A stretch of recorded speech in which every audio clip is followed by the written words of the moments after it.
de alguna manera regresar a retomar el camino por el que íbamos antes de plantear esta perspectiva de una aproximación conjuntista hacia los números enteros. Acuérdense, creo que ya alguna vez lo mencioné, no estoy segura si en este curso o solamente en el anterior, pero recuerden que la teoría de conjuntos es algo relativamente reciente, ¿no? Y que la aritmética y muchas áreas del álgebra se hicieron mucho antes de que se formalizara la teoría de conjuntos. Entonces, el hecho de que tengamos una construcción conjuntista como la que acabamos de ver para estudiar los números enteros, pues es muy conveniente en términos de formalización, pero eso no quiere decir que no haya enteros sin conjuntos, o sea, que de no haber conjunto no habría tal cosa como los números enteros, ¿no? Es una cuestión distinta el hecho de que tengamos un aparato para formalizar, que son estos conjuntos, a que en sí misma la estructura de los números enteros o la estructura de un anillo conmutativo con elemento unitario dependa directamente de la existencia de conjuntos. Entonces, por eso es que también está esta otra perspectiva de aproximarse desde un cierto conjunto de axiomas que se dan pues, como primitivos, que son estas propiedades, estas proposiciones que no se van a demostrar, a partir de las cuales, utilizando las reglas de inferencia de la lógica clásica, derivamos nuevas proposiciones, ¿no? Nuevas propiedades que se prueban verdaderas mediante un número finito de derivaciones lógicas de estos axiomas. Entonces, desde esta otra perspectiva, en la cual, o sea, podríamos nosotros seguir como íbamos, y todo lo que vamos a plantear ahorita, plantearlos en términos de esas clases de equivalencia que presentamos. Pero tampoco no hay realmente algo de malo, o sea, no se está haciendo trampa, ni se está haciendo informal, ni son malas matemáticas el hacerlo desde la otra perspectiva. Sirven para diferentes propósitos, ¿no? Y de alguna manera, pues como podrán ver, lo que tiene esta noción conjuntista es que en algún momento se vuelve muy aparatosa, o sea, muy rápido se vuelve aparatosa porque hay que estar escribiendo, o sea, ya no tenemos a los números como individuos, ¿no? Nuestros objetos, los objetos de este conjunto X que conforman la estructura algebraica, ya no son individuos pero no individuos, digamos, en el sentido más intuitivo, sino clases de equivalencia, ¿no? Y todo se va complicando, la notación se va complicando, la escritura se va complicando.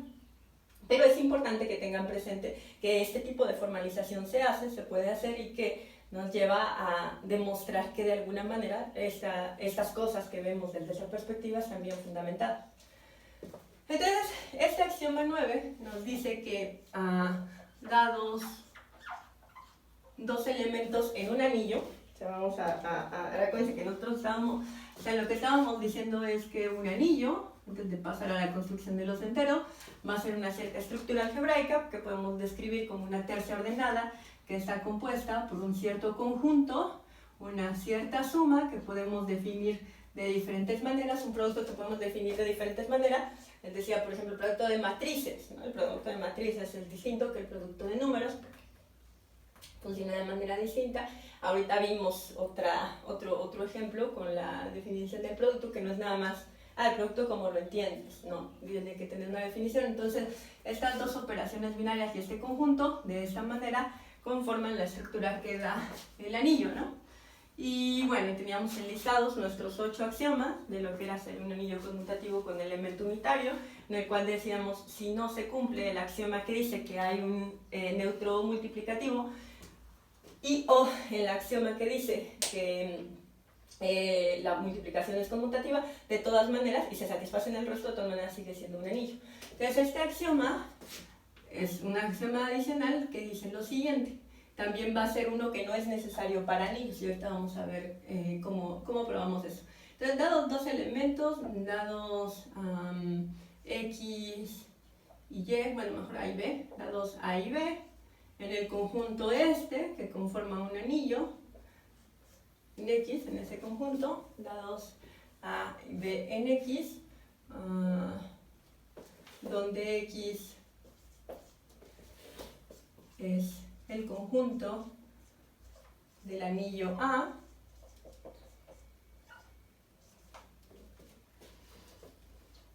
se tiene que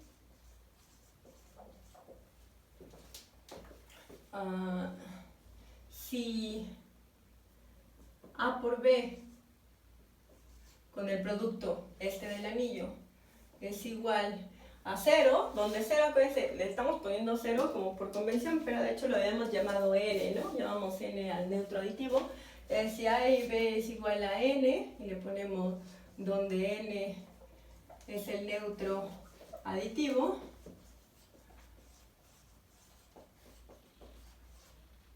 entonces, o bien a es igual a 0, perdón, le estamos poniendo n, ¿no? No le estamos poniendo 0. Entonces, o bien a es el neutro, o bien b es el neutro.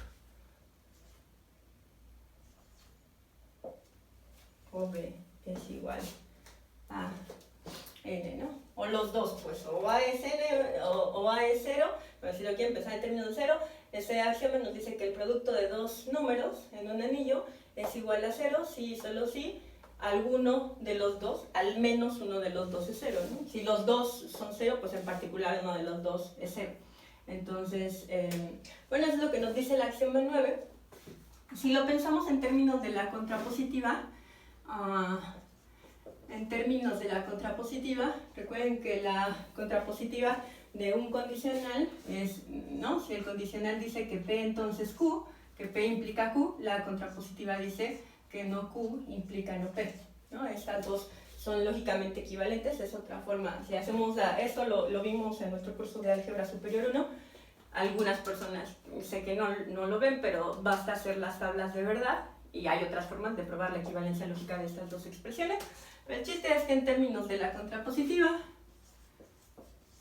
lo que esto nos dice, o contrapuesta, lo que esto nos dice es, el condicional dice, si el producto te da el neutro, entonces o A es el neutro o B es el neutro. Entonces la contrapositiva es negar esto como antecedente y llegar a esto como consecuente. Es decir, si A es distinto de n y B es distinto de n, que es la negación de esta afirmación de acá, ¿no? La negación de A es igual a n o B es igual a n es A no es n y B tampoco es n, ¿no? Pues ninguna es la negación de la disyunción. Entonces, pues la negación de esto, ¿no? A por B es distinto. Miren, mi subconsciente me traiciona y sigo poniendo 0, es distinto de n. Entonces tengo a n, el neutro que ya sabemos que existe, porque es el neutro aditivo, entonces tiene que existir para que algo sea un anillo, y si me tomo dos elementos del anillo que al multiplicarlos me den el neutro, uno de los dos tiene que ser el neutro, o, enunciándolo de otra manera, si ninguno de los dos es el neutro, entonces el producto tiene que ser distinto del neutro, ¿no? En términos de los enteros, que ya vimos que los enteros son un anillo, podemos decir que, le ponemos un paréntesis, ¿no? En el caso de z, esto lo podemos enunciar como que A por B es igual a 0, porque 0 ya sabemos que es el neutro de los enteros, si, o esto más bien implica que A es igual a 0 o B es igual a 0. O dicho de otra manera, si A es distinto de 0 y B es distinto de 0, entonces A por B tiene que ser también distinto de 0, ¿no? Eso es para los enteros. Pero bueno, como puse el axioma, lo enuncié como los otros 8, en términos de un anillo general, de un conjunto cualquiera. Y entonces, ustedes me podrían decir, bueno, esta ya parece una propiedad un poco más complicada que las primeras que demostramos.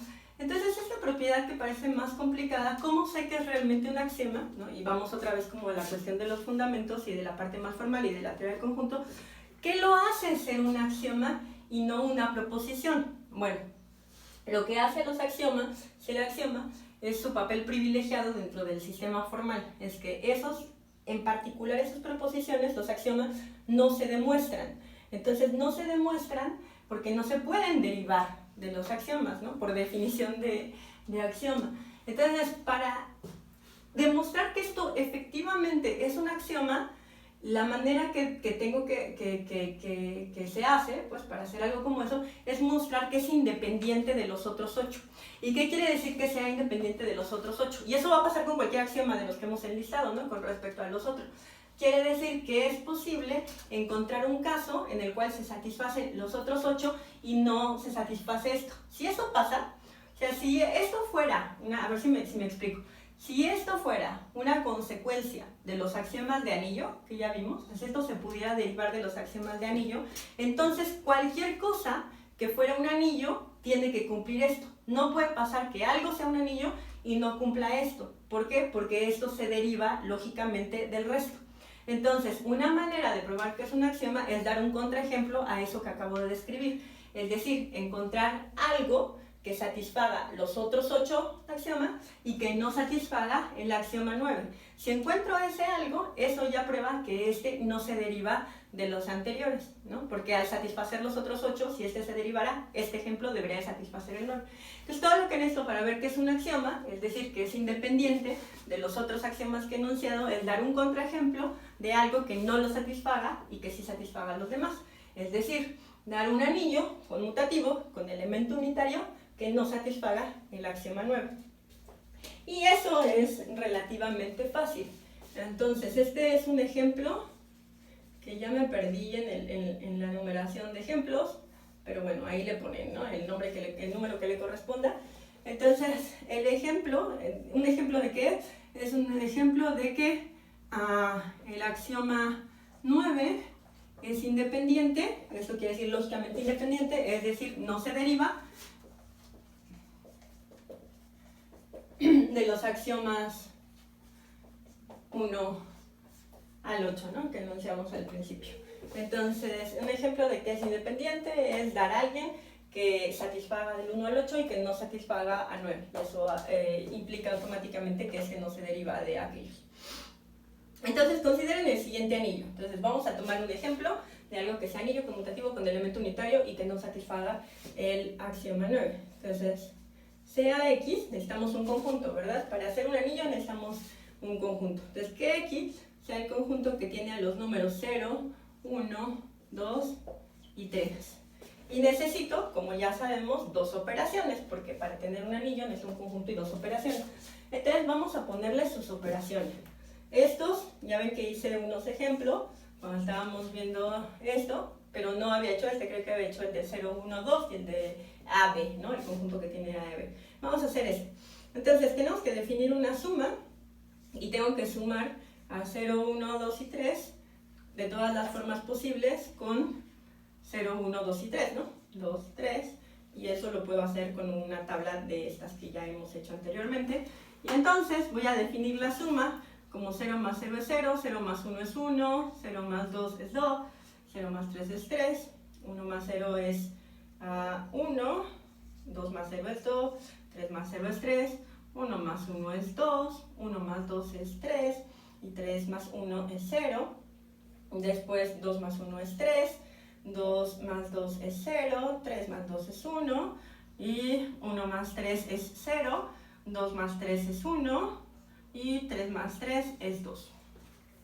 Ya tengo una operación, la operación suma definida para este conjunto, y necesito una operación producto. Entonces vamos a definir al producto. Entonces hay que multiplicar otra vez todas las posibilidades de 1, 2 y 3, 0, 1, 2 y 3 con 0, 1, 2 y 3, ¿no? Y esto es 0 por 0, 0, 0 por 1, 0, 0 por 2, 0, 0 por 3, 0, 1 por 0, 0, 2 por 0, 0, 3 por 0, 0. Después 1 por 1 va a ser 1, 1 por 2 va a ser 2, 1 por 3 va a ser 3, 2 por 1 va a ser 2, 3 por 1, 3. Después tengo 2 por 2, 0. Y después voy a tener 2 por 3, 2. Y luego voy a tener aquí también 3 por 2, 2. Y 3 por 3, 1. Bien. Bueno, entonces ya tengo definida una suma y un producto, ¿no? Para ver que este conjunto con esta suma y este producto es un anillo conmutativo con elemento unitario, hay que ver que se satisfacen los axiomas. Entonces, ¿hay un neutro aditivo? Sí, se ve inmediatamente, ¿no? Por cómo lo construí este de acá, nos muestra que el 0 es el neutro aditivo. Al sumarlo a 0 con cualquiera de estos, pues los deja igual. Vemos aquí la copia de esto, entonces hay neutro. De nuevo, la asociatividad, pues habría que describirla, habría que escribir todas las combinaciones de eso, todas las formas de acomodarlo, para ver que es asociativo, pero si ven, no va a haber mayor problema en que sea asociativa.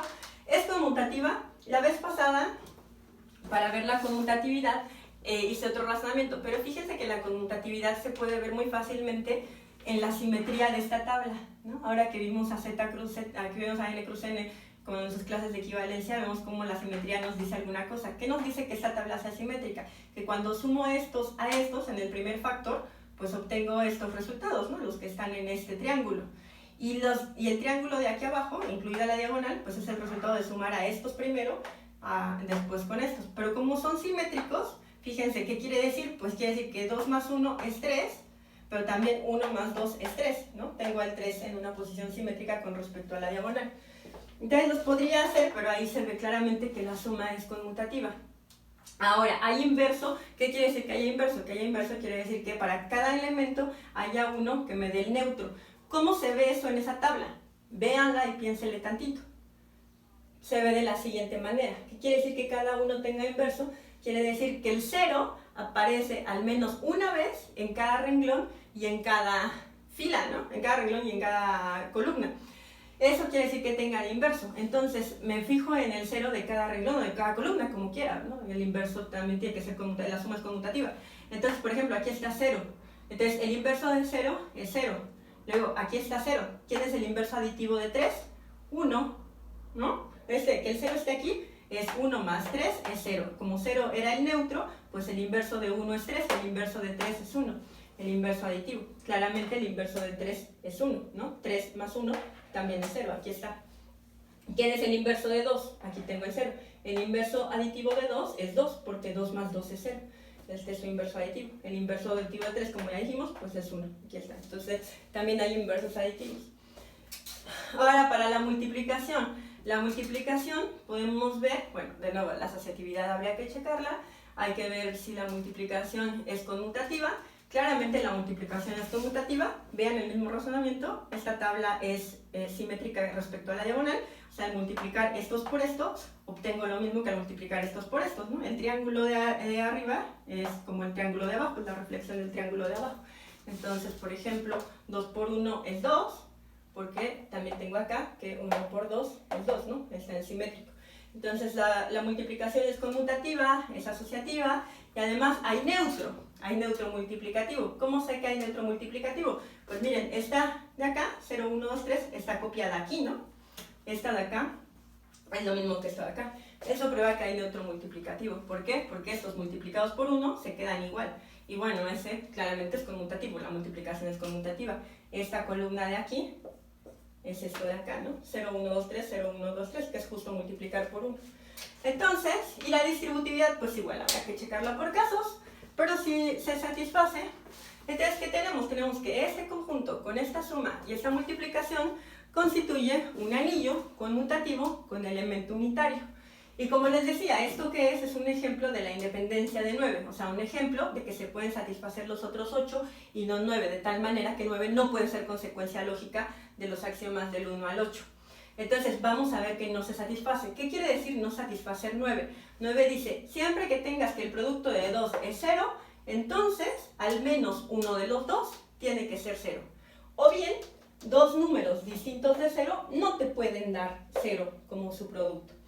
Entonces, para ver si esto sirve de contraejemplo, sirve de ejemplo de algo que no satisface 9, lo que tengo que ver es quiénes me dan 0 al multiplicarlo, ¿no? Obviamente todos estos pues son resultado de multiplicar por 0.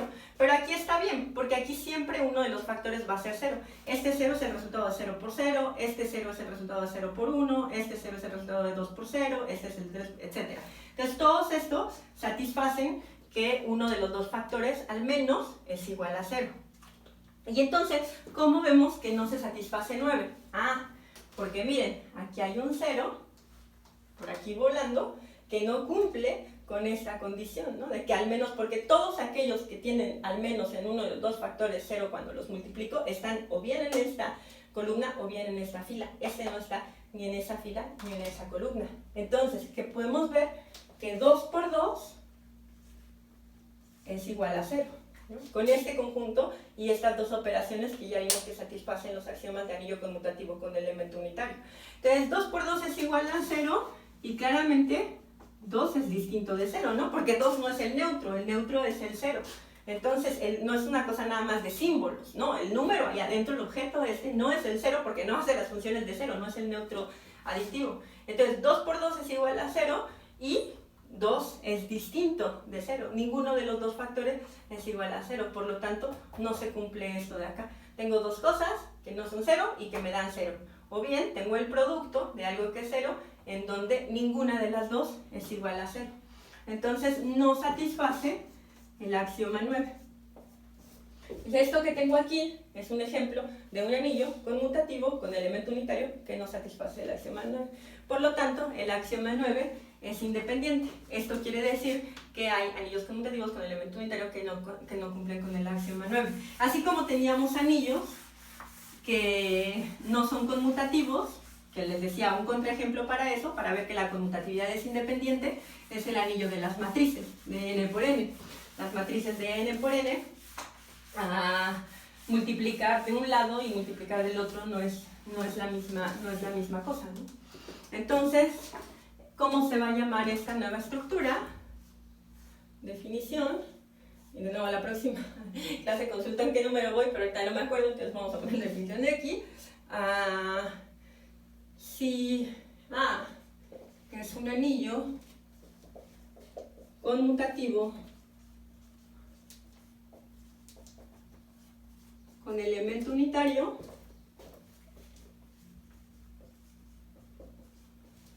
que satisface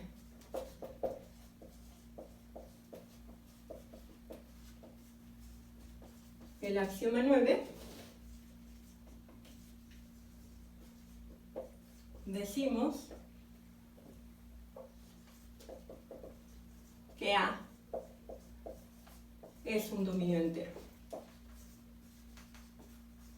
Entonces, este ejemplo que acabamos de ver, el anillo que contiene a 0, 1, 2 y 3 con la suma y la multiplicación como la definimos, no es un dominio entero, ¿no? Es un anillo conmutativo con elemento unitario que no es un dominio entero. Y, bueno, creo que es obvio cuál es el ejemplo paradigmático de un dominio entero. Pues, ¿cuál creen? Pues los enteros, ¿no? Son un dominio entero. ¿Por qué? Porque los enteros, además de que, como ya vimos, cumplen con la suma y la multiplicación usual de enteros, el ser un anillo conmutativo con elemento unitario, también cumplen esto. Si yo me tomo dos enteros y al multiplicarlos, A por B me da 0, entonces o bien A es igual a 0 o B es igual a 0. ¿No? Si me tomo dos enteros distintos de 0, el resultado del producto no puede ser 0. En los enteros, la única manera de obtener a 0 a través de un producto es que uno de los dos sea igual a 0, uno de los dos factores. Entonces, bueno, ya tenemos la definición de dominio entero, ya tenemos claro qué son estos axiomas. Esto, sin lugar a dudas, se puede ver con